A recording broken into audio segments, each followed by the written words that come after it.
we are going to discuss the properties of logs. So the first one is the product property. What this says, if you have two or more logs added together, you can combine them into one log with the numbers multiplied. So here's two logs and they're added, so we can write them as one log, but we would multiply the numbers. So 4 times 25 is 100. So if we're trying to evaluate this, remember that means we're trying to find what is the exponent that makes this true. This is a common log, which means if there's no number here, it's automatically a 10.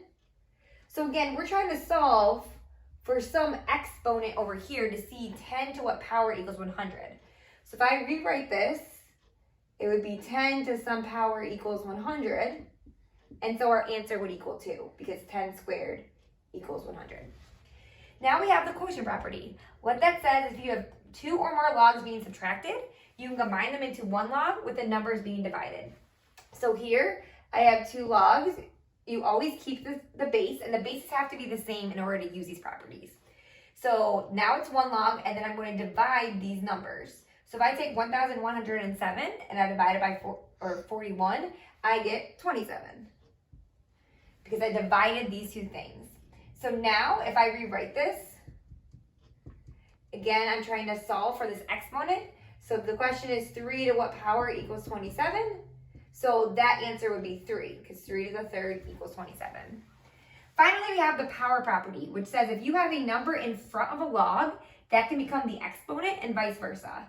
So we can go ahead and we can write this as the exponent. So this would be log base 4 of 2 to the 4th. And then we can simplify. So 2 to the 4th is 16. So log base 4 of 16.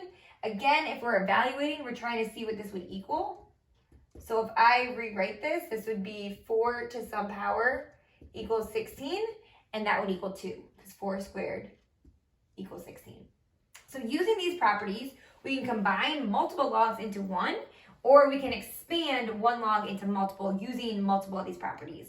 So the first question is asking us to combine all of these things into one. And again, they all have the same base, which they have to have in order to combine them. So I'm going to do the power property first and move any numbers out front to the exponent. So this right here is out front of everything. So that would move to the exponent of the whole thing and would come out back here. And then we can also move the 2 to an exponent and the 4. So let me first rewrite that. So that would be log base 7 of x plus log base 7 of y squared, because that became the exponent, minus log base 7 of z to the 4th, because that became the exponent. And this whole thing is still to now the 3rd because that went to the exponent there. So I'm going to combine these into one. So we have two logs being added is the same thing as one log with the numbers being multiplied. So this would be log base 7. So x times y squared would be xy squared. And now we have another log being subtracted, so that means this has to be divided. So the z to the 4th would go on the bottom. And then we still have this whole thing raised to the 3rd power.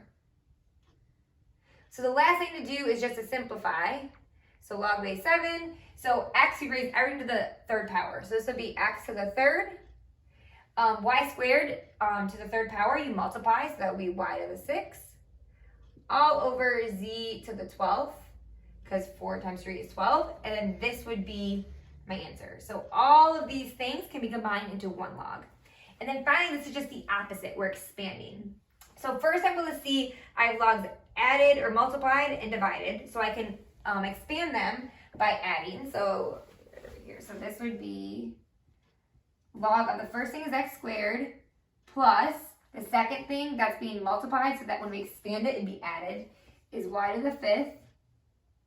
And then minus, because it's divided, minus log of z to the 9th. And the last thing I can do to expand it is move these numbers out front using the power property. So my final answer would be 2 log of x plus 5 log of y minus 9 log of z, and then that would be the expanded form. And that is how you can use your properties to expand or combine or solve logs.